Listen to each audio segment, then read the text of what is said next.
Como otras muchas empresarias y empresarios anónimos, devolvemos con hechos a la sociedad lo que ella nos da y nos sentimos muy orgullosos todos los que formamos Mercadona. En 2022, siguiendo con nuestro proyecto legado, hemos invertido 80 millones de euros para crear empleo, riqueza y bienestar y que sea compartido.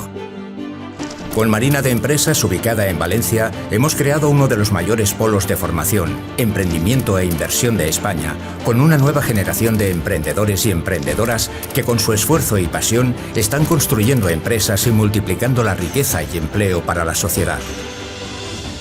Tras la restauración de la iglesia de San Nicolás, que se ha convertido en el cuarto monumento más visitado de Valencia, durante 2022 hemos seguido recuperando nuestro patrimonio como la iglesia de Santos Juanes en Valencia o el Palacio de Valeriola, que albergará el Centro de Arte Hortensia Herrero a partir de noviembre de 2023, además de seguir apoyando otros muchos proyectos.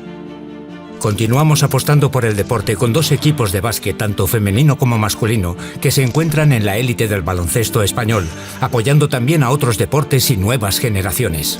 Hemos logrado que el Maratón de Valencia sea el de más participantes de España, el tercer mejor tiempo del mundo y que, después de las fallas, a gran distancia, sea el acontecimiento que más turistas atrae a Valencia.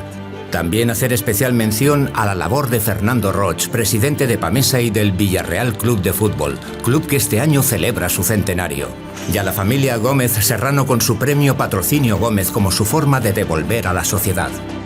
Seguimos construyendo el Roig Arena, que será uno de los mejores recintos cubiertos de España para la celebración de multitud de eventos de distintos tipos y en el que la sociedad disfrutará de extraordinarias experiencias.